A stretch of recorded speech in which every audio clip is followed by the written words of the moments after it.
c'est l'apologétique chrétienne, donc dans l'exposition des motifs raisonnables, conformes à la raison, qui peuvent permettre à l'intelligence de dire c'est crédible.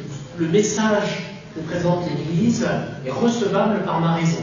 Et puis, puisqu'il s'agit de voir l'apologétique musulmane aussi, nous verrons la défense. Qu'est-ce qui fait que les objections de l'islam vis-à-vis du christianisme sont fausses?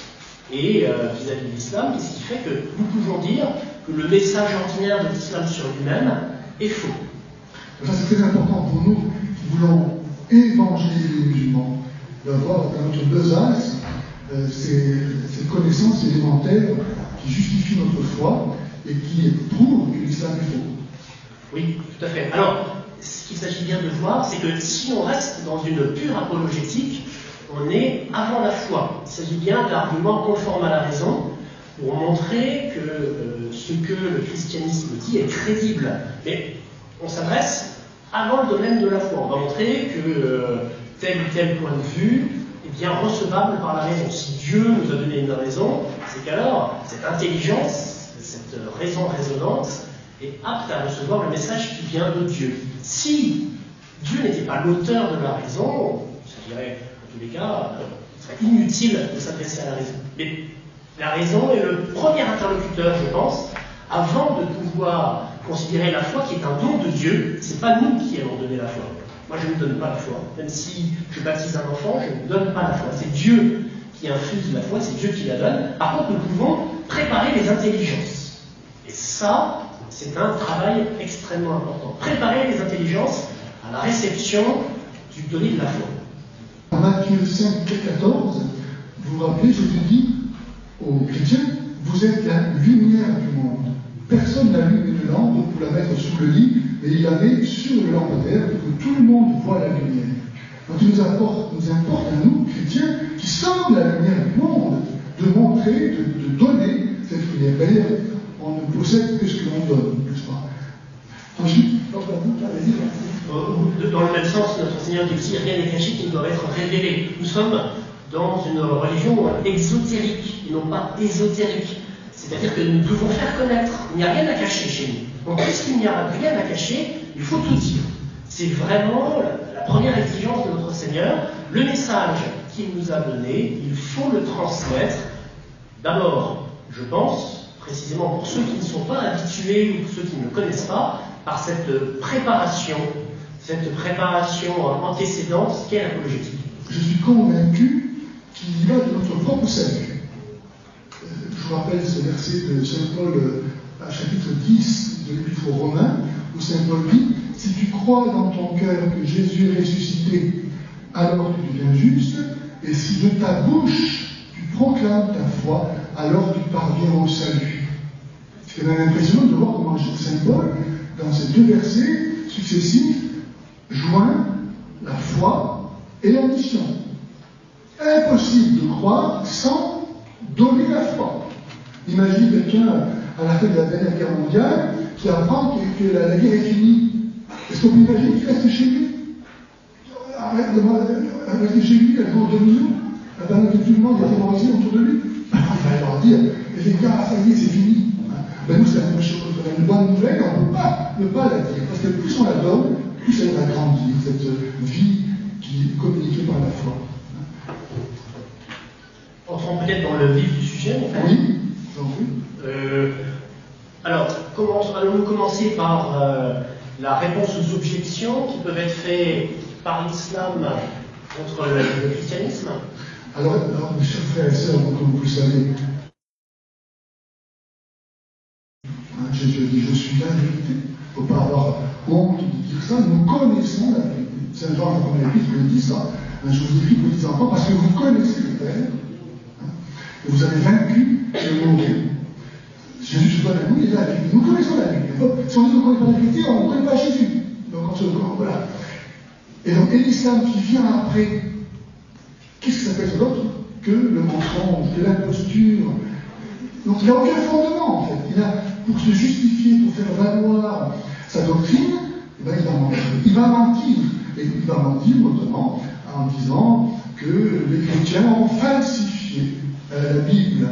Raison pour laquelle Allah a été obligé d'envoyer ensuite le Coran. Le Coran qui n'était pas autre chose, qui n'est pas autre chose que ce qu'était l'Évangile, qui lui-même n'était pas autre chose que ce qu'était la Torah, et ainsi qu'à Adam. On ne sait pas pourquoi ça s'arrête à Mahomet, c'est comme ça. En tout cas, ça, il faut bien savoir ça, c'est tout un blasphème. Il ne faut pas créer aux musulmans qui osent nous dire ça à nous chrétiens, que notre Bible a été falsifiée. Il faut leur dire, écoutez alors, si la Bible a été falsifiée, ça veut dire que Dieu n'est pas capable de garder sa parole. Et s'il a déjà montré son incompétence, tant pour la Torah que pour l'Évangile, comment continuer à faire confiance pour le Coran? C'est un blasphème de dire que Dieu a menti, car dans l'Ancien Testament, en Isaïe 48, verset 8, donc, le Seigneur dit, toute chose est comme la fleur des champs, mais la parole de Dieu ne passe pas. Et Jésus, en Luc 21, 33, dit, le ciel et la terre passeront, mais nos paroles ne passeront pas. Donc dire que l'islam vient compléter, parfaire l'évangile, ce n'est pas connaître l'évangile. Tout à fait. Et puis, ce que l'on peut dire aux musulmans qui nous disent la Bible a été falsifiée. D'ailleurs, je vais vous montrer, elle présente de nombreuses erreurs dans l'Ancien Testament ou dans le Nouveau. Et là, vous avez un ouvrage de référence que les musulmans répètent et que vous trouvez en copier-coller sur tous les sites, tous les forums musulman qui est de Al-Umdi et qui en fait a utilisé quoi? Il a utilisé des livres chrétiens, anti-trinitaires ou protestants, d'unitariens, et puis il a fait lui-même une collection de ses objections avec les erreurs tirées de l'Ancien et du Nouveau Testament. Ce qu'il faut bien connaître, c'est que notre écriture, révélée par Dieu, a deux auteurs, l'auteur divin, Dieu qui fait connaître sa vérité, et l'auteur humain qui reçoit cette mission de Dieu de transmettre cette vérité inspirée. Et il n'y a pas un texte dicté, comme les musulmans présentent leur Coran, qui aurait été donné, transmis à un prophète ou à un auteur inspiré, qui leur a été redonné. Dieu se sert d'instruments, toujours, on le sait bien, nous sommes ces instruments pour le faire connaître auprès de nos frères, et les auteurs sacrés ont été des instruments, des tuyaux qui transmettent l'inspiration divine. Les tuyaux sont souvent percés, vous savez. Les tuyaux disent en même temps qu'ils transmettent la parole divine ce qu'ils sont. Et il y a des genres littéraires différents au sein de la Sainte Écriture. Il y a parfois des maladresses littéraires dans les textes de l'Ancien ou du Nouveau Testament, parce qu'ils viennent des êtres humains qui ont été pris comme instruments par Dieu. Ça ne révèle pas des erreurs, et donc que Dieu ne serait pas l'auteur de ces textes. Ça révèle quoi?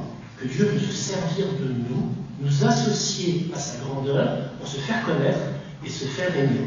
C'est donc même un signe majeur de la grandeur du christianisme, de sa beauté vis-à-vis d'un islam où on répète un texte qui a été entendu, dicté par un ange qui le lisait sur la mer de tous les livres au ciel, et Mahomet aurait servi non pas de transmetteur, mais de magnétophone. Que l'auteur humain laisse quelque chose de lui-même lorsqu'il écrit. Lorsque Saint Paul, vous voyez, dit dans une de ses épîtres qu'il a oublié son manteau à Troas et qu'il demande qu'on le lui rapporte, on se dit, mais est-ce qu'il est bien conscient qu'on va lire ses épîtres à la messe ensuite et que ce n'est pas nécessairement la partie centrale de son message qu'il a besoin de son manteau et qu'on le lui rapporte? Mais voilà, c'est une épître.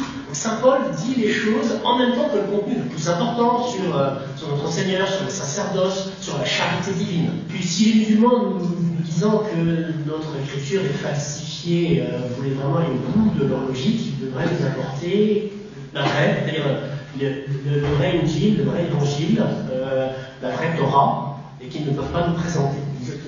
Les erreurs, les incohérences, les contradictions à part retrouvées dans la Bible représentent quelque chose de très infinitésimal. C'est 0,5% du texte dont nous avons des milliers de copies qui remontent au premier âge, et c'est un cas unique dans l'histoire de l'humanité de trouver un texte qui a été aussi bien conservé.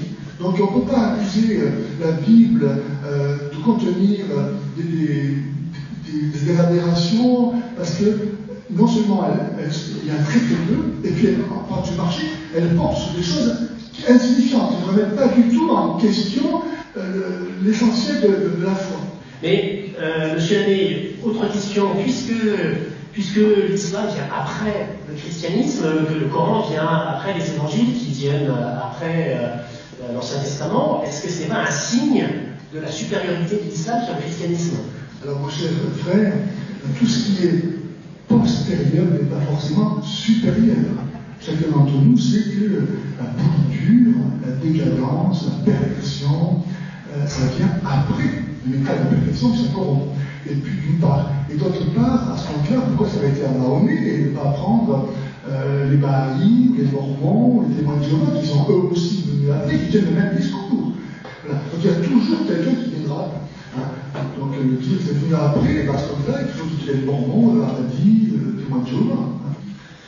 Mais alors, si ce courant qui vient après n'est pas nécessairement supérieur, puisque la décomposition, la pourriture vient aussi après, le bon état d'un fruit, d'un légume, pourquoi y a-t-il tant de miracles scientifiques présents dans le Coran? J'ai lu avec grand intérêt que, par exemple, la vitesse de la lumière était retrouvable avec des calculs quasi-numérologiques dans le Coran, et puis plein d'autres découvertes magnifiques faites simplement au XXe siècle. Le Coran est beaucoup plus ancien que ça. C'est ça qui est étonnant, c'est que s'il n'y avait pas eu des sciences au XXe siècle, personne n'aurait été au courant de ces miracles dans le Coran. Autrement dit, qui nous montre ces miracles?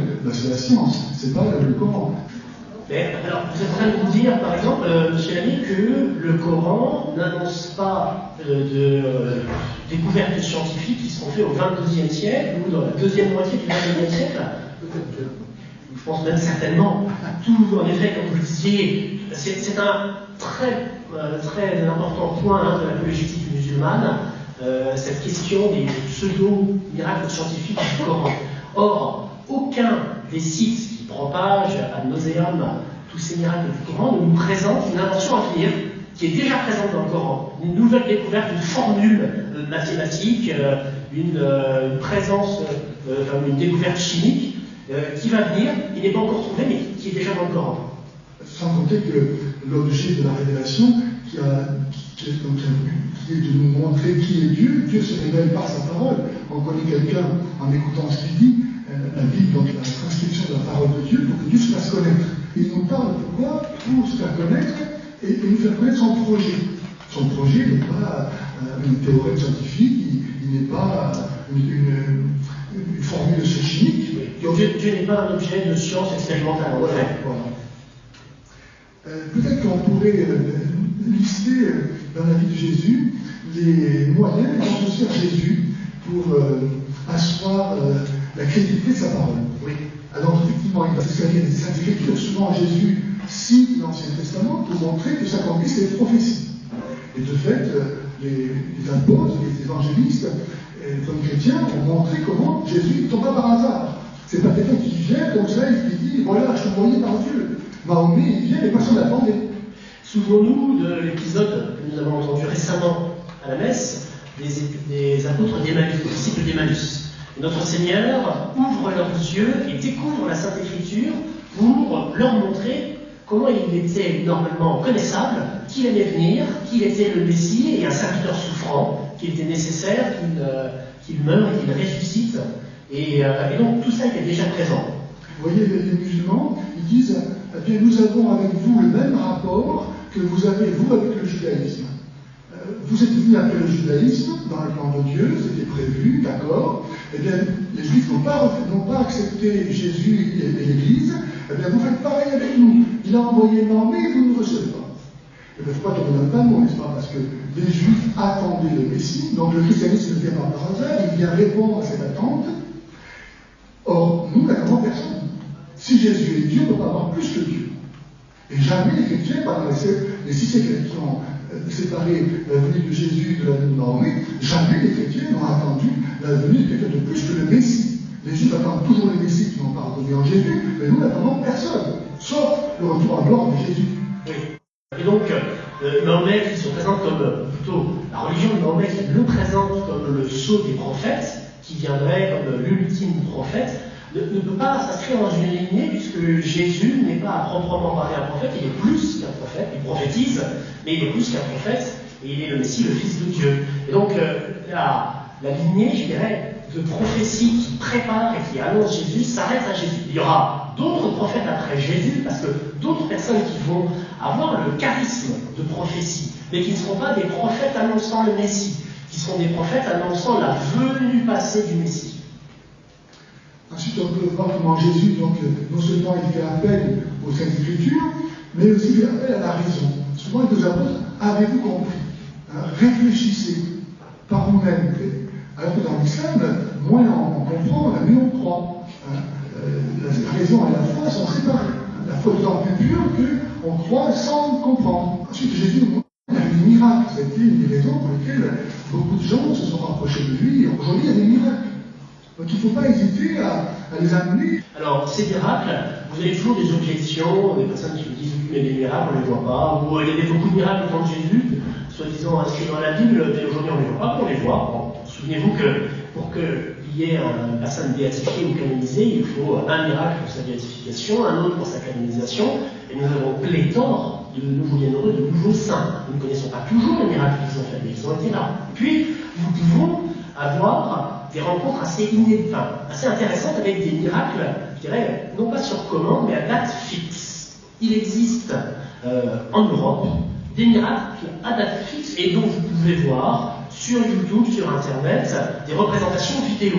Vous avez la liquéfaction du sang de Saint-Jean, martyr italien, à Naples, et tous les ans à 3 dates fixes, le 19 janvier si je ne me trompe, et 19 septembre, pardon. Et oui, voilà, à 3 dates fixes, vous avez une procession et l'archevêque de Naples qui sort un reliquat très gros de cette taille-là, rempli de sang qui est solidifié, et puis qui se met à se liquéfier, et puis même à bouillir. Et ça, à date fixe, on le voit sur les vidéos, si les personnes veulent voir un miracle, ils vont à Naples, à cette date-là, et ils le voient. Il y a d'autres miracles. Il y a des miracles de l'Ancien. Au 8e siècle, il y a un prêtre qui, au moment de la consécration, se met à douter que l'hostie soit moins le corps de Jésus et le précieux sang soit moins son Dieu. Et au même moment, voilà que dans la patelle apparaît un bout de chair et les 5 canaux de sang dans son calice. Ça a été conservé depuis le 8e siècle. Les savants aujourd'hui ne comprennent pas comment, dans les conditions de conservation atmosphérique dans lesquelles ça a été conservé pendant 12 siècles, ça n'est pas tombé en poussière. Et surtout, là, à la fin de 1970, l'évêque du lieu a fait analyser ces matériaux, ces choses. Dans les années 70, je crois. Oui, c'est ça. Et donc, les résultats sont le suivant.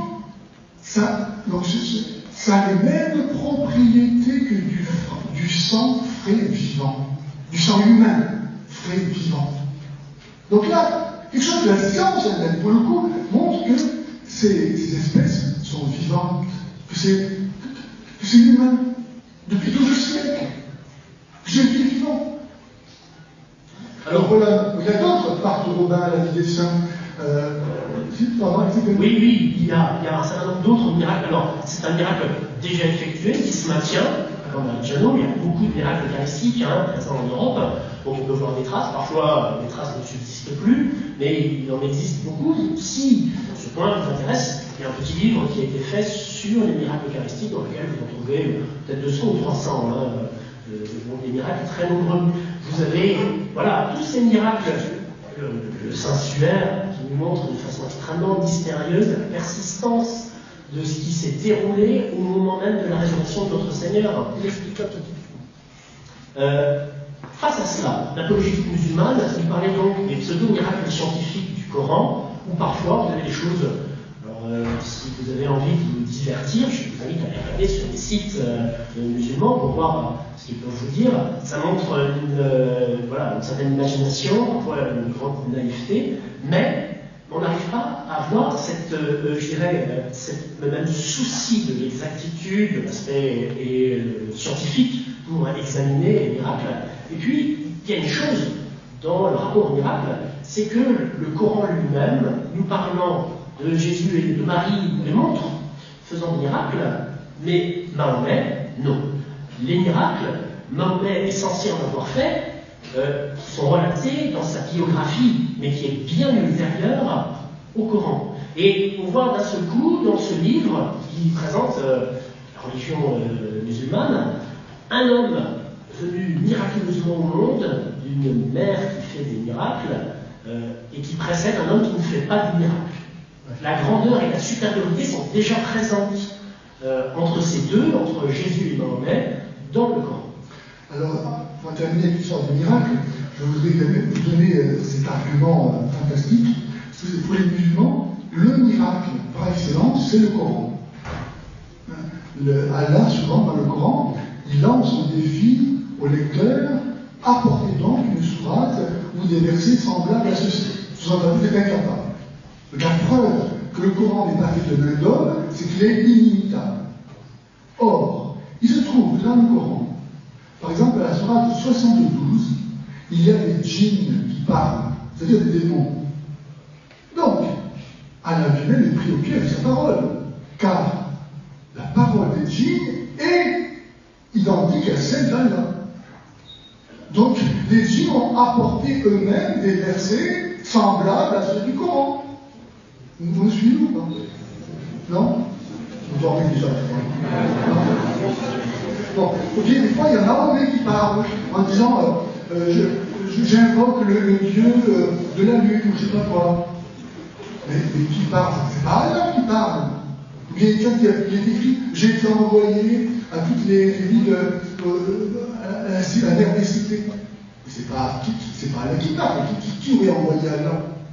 Donc on voit bien que dans le Coran lui-même, il y a quelqu'un d'autre qui parle. Qui n'est pas Allah? Donc le Coran n'est pas la parole d'Allah. Oui ou non?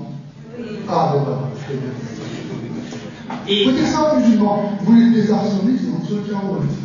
Alors, sur la question du Coran, il est aussi bon de s'interroger si le Coran est la parole incréée et éternelle d'Allah, quel est son statut exactement? Parce que moi, je connais la parole incréée de Dieu, je sais qui c'est, et je sais que puisque cette parole incréée, éternelle, parfaite, est Dieu lui-même, le Verbe, la seconde personne de la Sainte Trinité, le Coran est-il aussi la seconde personne de la Sainte Trinité, M. Labbé?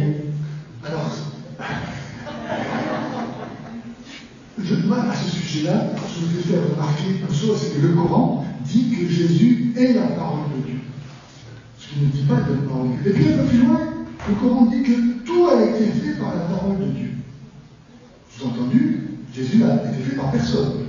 Ou c'est lui tout seul. Et donc il est Dieu. Le Coran lui-même dit que Jésus est Dieu. Car si tout a été fait par la parole de Dieu et que Jésus est la parole de Dieu, lui-même n'a été fait par personne. Oui ou non? Oui. Ah ben voilà.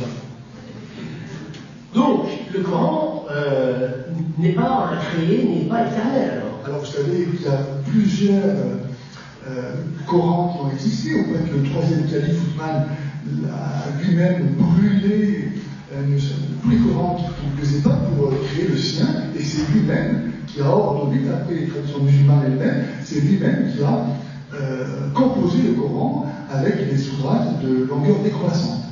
Et là encore, on voit bien que si le Coran est réputé d'origine divine, et que néanmoins ce soit un homme qui l'ait organisé, sachant que l'organisation du texte fait partie du texte lui-même, on voit bien que les musulmans eux-mêmes donnent la preuve du contraire de ce qu'ils affirment. Mais dans ce cas-là, monsieur, pourrait-on trouver des influences littéraires dans le Coran qui montrent que ce ne soit pas Dieu directement qui ait lui-même dicté sa parole? Je vous sais comment, mon cher. Alors, des influences littéraires dans le Coran, oui, de nombreuses. D'abord, on voit que le Coran va répéter des choses qui sont présentes dans l'Évangile. Les répéter, pas toujours fidèlement, pas intégralement, en leur rajoutant des événements un peu particuliers, mais il y a ce rappel d'événements de l'Évangile. On parle de la parole de Dieu, et de notre Seigneur Jésus-Christ, on parle de Marie. Mais on voit aussi que le Coran va faire référence à la Torah, au Pentateuque, mais en plus de ces textes inspirés, qu'il présente plus ou moins correctement, parfois un petit peu déformés, il y a d'autres textes dont il y a une influence forte dans les passages du Coran qu'on peut repérer. On voit des textes d'origine rabbinique tirés du Talmud, avec des légendes. On voit Salomon, le fils du roi David, qui fait appel à des fourmis pour l'aider à bâtir le temple de Jérusalem. C'est un peu étrange, mais je dirais, cette chose tellement étrange peut immédiatement être trouvée dans un autre référentiel, dans un autre texte antérieur au Coran, et qui évoque la même chose, un aspect un peu magique de construction du temple, et qui nous permet de dire, puisque le Coran reprend une histoire aussi étrange, et que cette histoire est racontée par ailleurs et avant le Coran, il est bien clair que le Coran s'en inspire. Si un texte redit une chose qui est déjà dite avant lui, c'est bien le texte postérieur qui s'inspire du texte antérieur, et pas l'inverse. Alors, ensuite, il y a un autre argument apologétique important, c'est la sainteté de Jésus, et qu'on peut aussi décliner dans les chrétiens. Jésus, au juste, dit qui d'entre vous me convaincra de péché? Quand on compare la vie de Jésus et celle de Mahomet, il n'y a pas photo. Donc ça, c'est un argument aussi pour beaucoup de musulmans qui ne connaissent pas bien la religion, qui ne connaissent pas bien la vie de Mahomet. Parce qu'on apprend que Mahomet a épousé Aïcha à l'âge de 6 ans, elle a défloré à l'âge de 9 ans. Ben, ils sont sous terre, quoi. Ils ont honte. Alors, pas tant que ça. Pas tous, mais... Parce que certains d'entre eux vont dire que en fait, c'est une erreur de copiste, même s'il n'y a pas d'erreur dans le Coran. Donc, elle n'a pas 9 ans, mais 19 ans. Enfin, voilà. Sauf que la législation de nombreux pays musulmans, que ce soit le Yémen, l'Afghanistan ou d'autres, ont intégré cette disposition de la légalité des mariages à des filles de 9 ans. Et donc ça vient d'où? Ça vient d'une source musulmane elle-même. Donc c'est pas une erreur. Ou alors il faut dire que l'islam se trompe, que les traditions depuis le 7e siècle se trompent. Donc le musulman qui oserait nous dire ça, lui-même, il n'est pas musulman. Alors, un exemple très frappant et un parallèle entre notre Seigneur et Mahomet sur une question de miséricorde, et qui est pareil, important à pouvoir répéter aux musulmans. Le Coran ne cesse de parler de Dieu qui est miséricordieux et de la miséricorde. C'est une bonne chose, Dieu est vraiment miséricordieux. Mais nous avons deux exemples très parallèles. Dans un hadith, on amène à Mahomet une femme qui se présente elle-même d'ailleurs, et qui est enceinte, et qui lui demande ce qu'il faut faire. Et là c'est clair, normalement la femme doit être lapidée. Mais comme elle est enceinte, Mahomet lui dit va, et puis reviens me voir lorsque l'enfant sera arrivé. Elle revient, et lui dit tu reviens me voir lorsque tu auras sevré l'enfant. Et elle revient lorsqu'elle a sevré l'enfant, et là elle dit, Mahomet lui dit lapidez-la. Et donc c'est l'exemple de la miséricorde de Mahomet qui a attendu pour lapider cette femme qu'elle ait mis au monde son enfant. Pas tuer l'enfant en même temps que la mère. Voilà, c'est une forme de miséricorde, on peut le dire. Ensuite, nous avons notre Seigneur Jésus-Christ à qui on amène une femme adultère prise en flagrant délit. Vous noterez au passage d'ailleurs qu'on lui amène que la femme adultère, pas l'homme adultère. Mais on lui amène la femme adultère et les Juifs, pour c'était la scène, pour le penser, ils disent qu'est-ce qu'on fait maintenant? Ils savent très bien que la loi dans l'Ancien Testament demande une punition exemplaire contre cette femme. Et notre Seigneur répond à la femme d'Israël, le premier, que celui qui n'a jamais péché, lance la première pierre, tout le monde s'en va, et notre Seigneur la renvoie en disant va et ne pêche plus. Nous avons ces deux exemples de miséricorde qui renseignent sur la sainteté des personnages qui pratiquent la miséricorde. Qui est inspiré, qui vient de Dieu, qui vit la miséricorde? Celui qui transmet cette miséricorde à la pécheresse et qui l'envoie, et on le devine sans doute, pardonné et chargé de vivre saintement parce qu'il est lui-même saint. Et que c'est la sainteté de ce qu'il est qui est transférée à la pécheresse. Ou celui qui, parce qu'il est lui-même pécheur, et dans ce domaine-là, dans un domaine très précis, coucher avec la femme d'un autre, Mahomet va le faire à plusieurs reprises, il va prendre les femmes des autres, les femmes de ceux qu'il a fait assassiner le jour même, ou la femme de son neveu parce qu'elle lui plaisait bien, et Mahomet la tue. Voilà le type de miséricorde qui sort d'un cœur qui n'est pas miséricordieux parce qu'il n'est pas habité par la miséricorde, parce que Dieu ne lui a pas donné cette miséricorde. On voit que le mot miséricorde dans ce cas-là est utilisé comme un faux, c'est simplement un paravent destinée à tromper les gens, il n'y avait aucune miséricorde. Mais dans cet exemple que vous venez de citer, Père, on pouvait faire remarquer encore d'autres différences, car il est invraisemblable qu'une femme enceinte vienne se présenter devant quelqu'un pour dire lapide-moi. Quand on voit le caractère complètement faux de ce récit, il n'y a aucun fondement historique. On pourrait imaginer une femme enceinte venir dire à quelqu'un lapide-moi, je vais obéir à Allah. Donc ça a été fabriqué pour dire aux musulmans, vous voyez cette femme, c'est un modèle de soumission à Allah. Elle a péché et elle réclame sa pénition. Faites-en autant. Et ensuite, on peut encore montrer que Jésus, non seulement il sauve cette femme, mais il va aussi conduire tous ces hommes autour d'elle à se convertir. Il a reconnu son péché. Donc, on voit la différence. Il ne s'agit pas d'appliquer une loi, il s'agit de sauver dans tous les cas. Dans l'islam, il n'y a pas de salut. C'est Allah qui a décidé de toute éternité qui serait sauvé et qui est au paradis, qui serait en enfer. Voilà, l'erreur se présente d'une façon répétitive et énorme. Alors, soit la raison agit, qui permet de se rendre compte combien c'est absurde, soit la raison n'agit plus. Mais c'est aussi un signe. Si une personne est capable de lire des événements comme celui-ci et de se dire c'est vrai, parce que la chaîne des transmetteurs, l'isnad est juste, et donc toutes les personnes qui ont raconté cette histoire étaient des gens pieux, obéissants à la loi, donc je dois croire cette histoire. Mais si une personne croit cela, c'est le signe que, par cette absence de raison, il y a quelque chose de profondément détruit en lui-même. Et qu'est-ce qui l'a amené à cette destruction de la raison? C'est sa foi religieuse, sa fausse foi. Et donc la peur, la terreur par laquelle l'islam existe, Allah, n'est-ce pas, menace continuellement celui qui l'écoute de des pires châtiments s'il n'obéit pas, et il est à la fois cruel et arbitraire. Donc le désir que nous avons tous de Dieu, parce que nous sommes créés à son image et pour vivre avec lui, ce désir naturel, cette religiosité naturelle est pervertie par cette fausse conception d'un Dieu qui est un tyran cruel. Mais je voudrais pour terminer, oui, il faut conclure. Voilà. Bon, il y a tellement de choses à dire encore. Moi, je voudrais, pour terminer, rappeler la parabole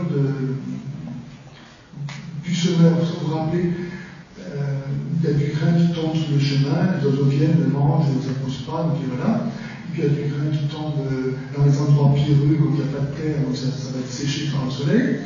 Puis il y a du grain qui tombe dans les ronces et les épines, qui en poussant étouffent le grain, qui ne peut pas non plus porter du fruit. Et ce grain, c'est évidemment la parole de Dieu, l'évangile. Et pour moi, cette troisième catégorie de terrain, qui est donc caractérisée par les ronces et les épines, est typique d'une âme musulmane. Une âme musulmane, c'est une âme remplie de ronces et d'épines, c'est-à-dire remplie de calomnies, de préjugés, de mensonges qui ont été inculqués dès son enfance au sujet de la foi chrétienne pour qu'elle ne soit pas chrétienne. Car dans l'islam, le plus grand péché, n'est-ce pas, c'est d'être chrétien. Le Sourate 4, verset 48, le seul péché qu'Allah ne pardonne pas, c'est de croire à la Trinité. Donc, ça ne sert à rien d'évangéliser un musulman, parce qu'il est vacciné contre la foi chrétienne, il sait mieux que vous ce qu'est la foi chrétienne, il sait qu'il faut le falsifier, vous avez zéro sur toute la ligne.